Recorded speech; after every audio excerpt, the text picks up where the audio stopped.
Well, good evening, everyone, and welcome back to Make Our World Your Runway. You know this is lights, camera, action, and the weekly show that interviews the most fascinating individuals from the world of modeling, pageantry, fashion, beauty, business, and even the entertainment industry. And as always, we have a fantastic show for you today. We got some great ladies in the house that I am particularly proud of. But before we do that, we always have some announcements. And we want to thank the sponsors that actually make this show possible, and that happens to be the Global Trade Chamber, 100 Successful Women in Business, Lasky Architect, the Lux Salon, Margaritaville at Sea, Transmedia, Tina Veda, and the Bangladesh American Chamber of Commerce. So big shout out and thank you to all our sponsors. And as always, we want to remind all our viewers to subscribe to the Global Trade Chamber YouTube channel so that you can view all the shows from Make Our World Your Runway and Success Stories. And as always, I tell you that I highly recommend our viewers to tune into Success Stories because this show features the most amazing women in the world of business and community service. And from humble beginnings to successful entrepreneurs, these women will inspire you. And also, as I like to mention, get ready for some fabulous conferences that are produced by the Global Trade Chamber and 100 Successful Women in Business. And one of them happens to be coming to Las Vegas, October 23rd to the 26th. And we are calling all successful women in business because it's time to shine a light on your achievements. Nominate yourself or a colleague for a chance to be honored at our special awards gala dinner in Las Vegas. Let's come together to honor the impactful women in business and community service. Remember to claim the well-deserved award. You need to be present in Las Vegas at the awards gala dinner to receive the award. So you can nominate yourself or a colleague for the 2024 reception award ceremony. And there will also be networking, conferences, a business expo, fashion show, and Make Our World Your Runway will be going live. So for all the information on this and all the other road shows throughout the year, please visit our website at www.100swb.com for all the information. And as I said, ladies and gentlemen, as always, we have a great show planned for you today. And as most of you know, that besides having Make Our World Your Runway, I am the CEO for the Miss International World Organization. And I also want to remind our viewers that the 2024 pageant is going to be coming up October 4th through October 8th, and it is going to be on the beautiful new Margaritaville at Sea, the Islander. But without further ado, I would like to introduce my very special guest. And sitting to my left, I have the beautiful Ebony Williams, who's Miss International World Petite, and of course, Miss Sklouchere Pierre, who is Miss International World Global. So ladies, welcome to Make Our World Your Runway.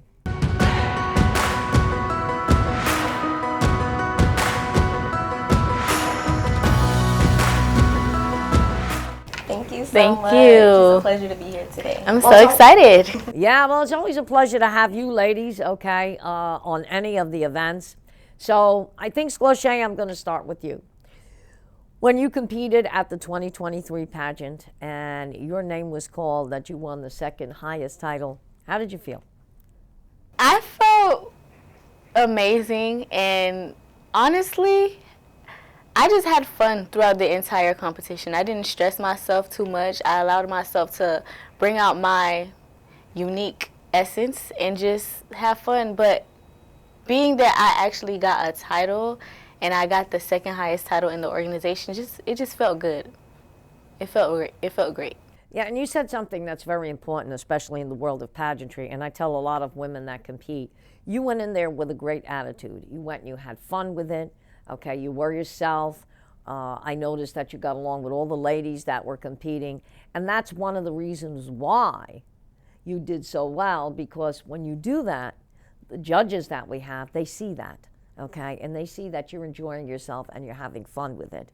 And, you know, even when I competed in pageants, I saw so many women that, you know, would go back to a pageant for a second and third time, and they're so tensed up, and they want to know why they don't win. And then all of a sudden comes somebody new, a fresh face, and they're just having fun with it because they don't expect anything. And before you know it, they're the winner of the whole entire pageant. So that is a wonderful attitude to have, okay? And what about you, Ebony? When your name was called as the new Miss International World Petite? I was amazed. I was excited. I was shocked going into it. I've never done a pageant before, so I really was just going to try new things, embrace who I am, and really just have fun. So the fact that I won the title, I was like, really me? So it was honestly a great experience that I would love to do again, and I wouldn't trade for anything. There you go. Yeah, that's the best attitude to have. Yes, because again, you ladies went in there not expecting anything, but look at the results. And I think what I'm very proud of, and I think one of the greatest things that we do at Miss International World is the fact that we are an international pageant. And we have a lot of women of color that are in titles right now. And with the way the world is, that happens to be something that's very important, okay? And the fact that you both have different backgrounds, which is great, and the fact that we even have Sandhya Satananthan, that's a teen from India, also a woman of color, okay? So I'm very proud of that because it does show that Miss International World is truly an international pageant. What do you think about that, Sklouchere?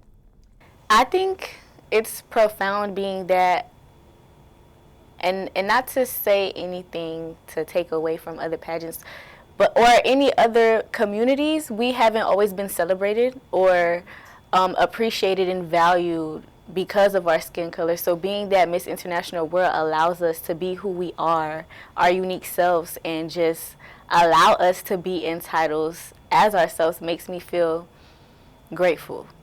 Yes, and I'm grateful for that because we are showing that this is something that we do. And what's your take on that, Ebony? I definitely agree with what Sklouchere was saying, that being able to be in a space where we're appreciated naturally just for who we are is amazing. And not only that, it gets to show that there are different diversities within just being a woman of color. Because like you said, we have Sandhya from India. We have, Sklouchere, who's of Haitian descent, then myself, who's of African American descent. So it just shows our different flavors and really just a huge melting pot. And to have that experience and have a platform provided beyond that experience was just really great. And another thing that we have, I mean, even Therese, a lot of people don't think, but she's also a woman of color. Absolutely. And she even said she was the first disabled veteran to win an international pageant. So we've got Therese, we have you, and both of you, okay? We have Sandhya. I mean, it's great because we have all these different cultures that are able to come together and still prove that, hey, women have a voice in this world. I always say this, and I still say it till this day. You look at our Vice President, Kamala Harris. Whether you like this woman or not, everybody has different views, but she's a woman of color and became the first woman Vice President of the United States, okay? And I think that's absolutely amazing because, if anything, she is actually setting the tone for other women to follow. Absolutely. Okay? And if you notice, there's a lot more women in government, in politics, than there ever was before, because women have proven that they can do the same job as a man. Any men listening, I'm not taking anything away, okay? But we can get out there and do the job, all right? And sometimes we can be verbal. I just had something that went on, and I always refer to my husband and I told somebody, I said, did you ever watch Star Trek? And they said, yeah. I said, okay. Captain Kirk and Mr. Spock. I said, Mr. Spock was always there with the logic. I said, well, that's my husband. I'm the Captain Kirk. Guns blazing. I'm going right in. I don't like it. I'm going right in. But he's the Mr. Spock, and which is true. He comes up with the logic, and he goes, and he's right. It's the way you say things to people, okay? But I'm that type. I'm like, I guess it's where I came from, and working in New York City, it's that, rough and tough, and, you're going to go in there, okay, I'm going to go in blazing. I may not have a gun on me, but I'm going to blaze like I do, But no, I think both of you brought up a very important point. And Sklouchere, I've seen you do a lot of community service, and especially talking to children. When they see you with your crown and sash, what do you tell them? That they can do it too, and that I'm just an example of an aspect of what they can be. They can be whatever they want. They can do whatever they want. They can have whatever they want. It doesn't matter where they come from, what their ethnicity is, what their nationality is, Right. what they see in the household. They could overcome whatever it is that they're experiencing and be whoever they want, whether it's being that girl or that guy in whatever industry it is that they choose. Exactly. They could be anything they want, and it doesn't even matter what background you come from or what your religious beliefs are. It's just being a human being. And you know, the way I look at it is that, and I like something Morgan Freeman had said when he was making a speech one time. He says, just because we disagree does not mean you're my enemy. And that's what most people today do not look at, okay? You disagree, okay, you're my enemy, or let me take the gun out of my pocket. No, that's not the way to look at things, okay? Yes, exactly. I mean, we know right now the world is very diverse, okay? We live in a different type world. We all come from different generations, okay? But there's still one thing that I believe in, is you can find common ground, okay? You may disagree with that person, but if you talk it out, you can always find that you're going to come to some sort of a decision, okay? And it's going to be the right decision, okay? But if you just get so upset with someone and walk out of a room, where did that get you? Absolutely nowhere. Right? It didn't. And I know that you teach in schools, so you must see a lot of things go on. Yes, especially this previous school year, I had the opportunity to work at a boarding school. So that was a very interesting experience. I got to see kids who didn't really come from the best aspects of background. And then the fact that it was a boarding school, they were literally with us from Sunday to Friday. They only went home on Saturdays. So it had to go beyond of just being the role as a teacher, but honestly just being a role model for students who haven't come from the best areas and may not have had the best role models, who feel like, okay, well, once I get out of school, this is the life for me. No, sweetie, you could do this, you could do this, you could do this, you could do many amazing things. Where you are now does not determine where you have to end. This is just where you started. Exactly. And, you know, that's really important that you said that, because you may be here now doesn't mean you have to end up in that position, okay? You can, if you take it to the next level and sometimes you listen to your peers or you get great advice, you can move on to that next level, okay? I mean, like I said, I saw it when I grew up, and I went to Hackensack High School, and Hackensack High School, where it was, in fact, it actually made U.S. News and World Report. One of the things they did in Hackensack was they gave us college courses, okay? And we had the distinct pleasure and honor of President Nixon coming to Hackensack High School. Wow. Yes, because it was always New York and California that were way up there in the standards with education. And all of a sudden, here comes Hackensack High School as number 3 in the country. He said, what are they doing down there? He said, I have to visit this school. And he did, and he came down there. And when he saw the education process, okay, I mean, anybody that wanted to go to college and was taking the test was getting into college left and right. It's because we had those college courses from the 9th grade. We just didn't have regular high school courses. When I got out of 12th year of high school and I graduated, one of my first jobs is I was a court reporter. Most people had to go to Catherine Gibbs, okay, secretarial school to get that. I got that right in high school. So I was able to go to the courts and get a job because I already knew the process. I already knew how to work the steno machine, and I knew exactly what the courts would look for and how to translate that. So that was, I would have to say, of my sophomore year in high school, that was the highlight, is when President Nixon actually came there. And it was great to have the sitting president come to a high school and honor us, okay? But if you saw where the high school was located, it was on 1st and Beach Street, okay? Hackensack Hospital was right up the street, so which was great. If we got sick, that's where they sent you. But the neighborhood going past the high school was a little run down, okay? But that's where it was primarily in the black neighborhood. But however, what I'd said to you guys before, everybody that came from that neighborhood went on to become something. Ronnie Langston, who went on to go into the Langston Trio, he came out of there. He was like me, got a scholarship to the Juilliard, okay? And it was because of that high school that they took an interest in children from all different genres, that's why everybody progressed. And that's why today I say I was honored to go to that high school, okay? It didn't matter, we were a melting pot. But everybody got along, and everybody that got out of that high school that I could remember went on to great things. So you're right, you're right. Doesn't matter where you come from. It's what you do to get to that. Now, I know besides you doing a lot of community service, okay, you're dancing your life away right now.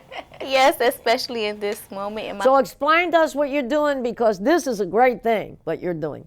Okay, so I don't want to say too much, but I'll say a lot. So I am auditioning for a professional sports team to dance, and I've been training in jazz funk, jazz technique, contemporary, lyrical, hip hop, and just really getting back in tune with my body, because I stopped dancing for like 2 years after being on the HBCU dance team at Florida Memorial University. So I'm really training, and hopefully I make the team. You will. And hopefully you guys see me on the team, and you guys can come and support me at games with my pageant sisters. Oh, yes, yes, yes. And we can promote, we can definitely promote that. You know, I'll be up there with a flag and say, see, Sklouchere.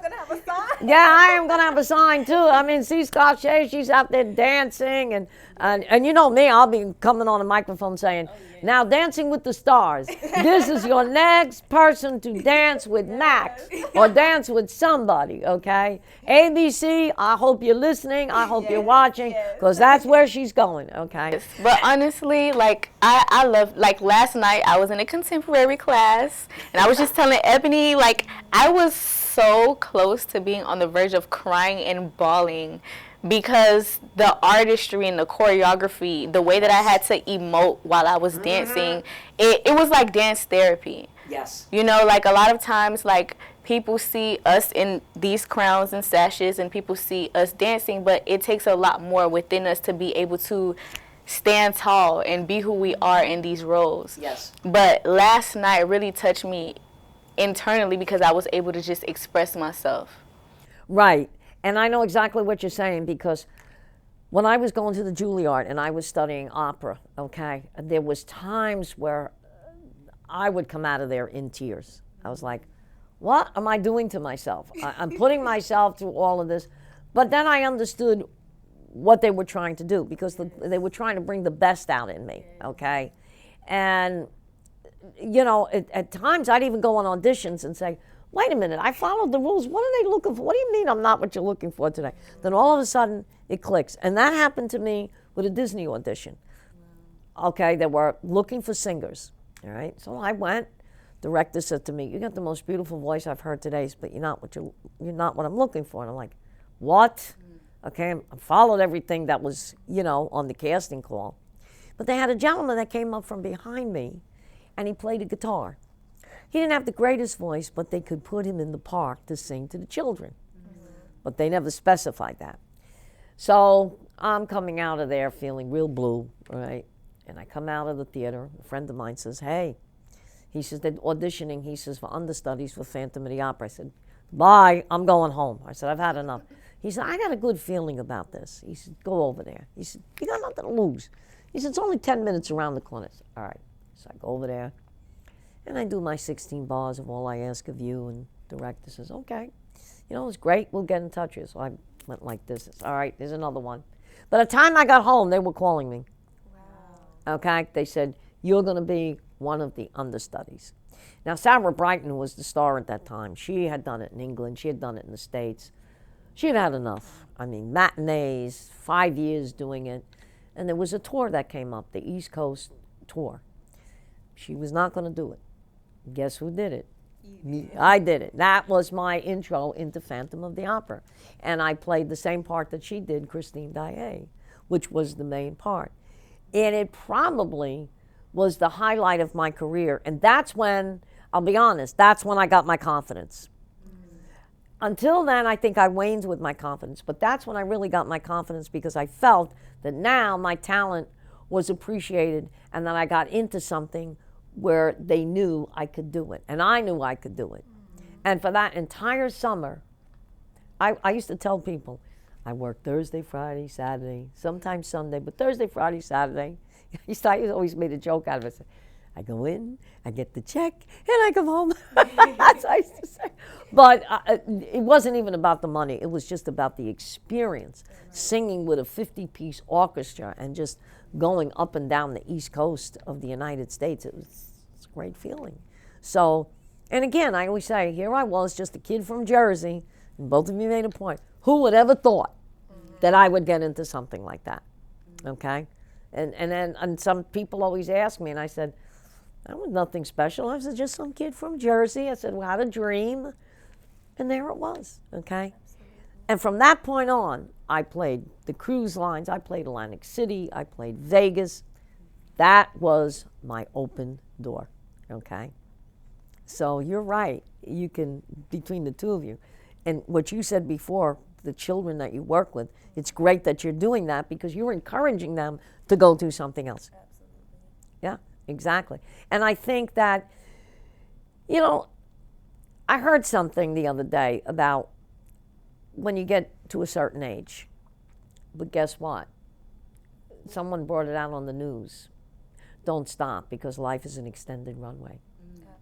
You might get to a certain age and think, it's too late. No, it's never too late. Because when you get to the mature age, you got to figure out where that runway is going to go. And I didn't think about that. I said, what an analogy to think about life as an extended runway.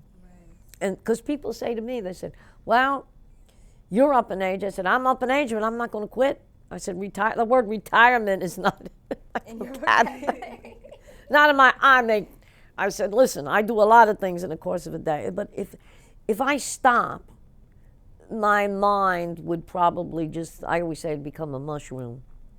And that's not me, okay? I'm going to keep going. Prime example, look at your mother. Yes, I was just thinking about her while you said that. It's never too late. Look at your mother. I mean, she's out there, she's running for office, okay? And she's a ball of fire, your mother. Yes. I was trying to keep up with her. I said, there's no way I keep up with Mickey. I said, that woman is just unbelievable. Yes, I love her mom so much. Oh my gosh. She's ambitious. She's got an eye for work things. ethic. Oh my goodness, just overall talented. Like, she can do whatever she sets her mind to, and I aspire to have the same ambition and outlook on life that she has, to just do whatever she feels like and achieve it. I've noticed that about her. She gets out there. She knows what she's doing. I mean, here she's running for office again, and when she walks into a room, she's got that air and personality about her. It's like you draw right to her. You can't help that. You know she's in the room. And you know if you don't go over and talk to her, she's going to come talk she's going to find you. So when she walks in, I go, hey, Mama, how you doing? No, she's good. Yeah, she really is good. And I think if she does win and she gets in a position, she'll be very helpful to the community. Yes, she has a servant heart, truly, and she gets it from her mom. Yes. She gets it from her mom. So she does that. She really embedded the heart of a servant and the mind of a servant, especially when it comes to pageantry, into me, just to how she carries herself as a person. She does. She really carries herself. And I see when you said she picked out that gown one time, I said, geez. I said, Mama, I'm coming over to your house. Fashionista at oh, she's a fashionista, yeah. So, but anyway, ladies, I know in October you're going to be crowning your successors, but you know it's never the end, okay? That's why you notice we don't put years on the title, on the banners, because it's never the end. I always say once you have that title, you have that title for life, okay? It never goes away.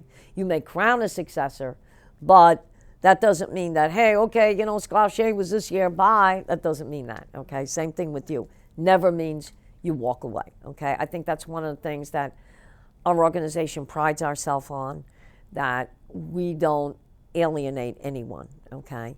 That people can always come back to us in whatever capacity they feel they want to come back in.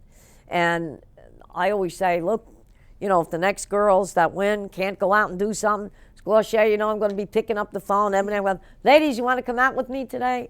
There'll always be something. And we have some things planned that you ladies didn't get this year that will fall into next year. So don't give up them crown and banners. Because but anyway, we have a few minutes left. What's your closing remarks?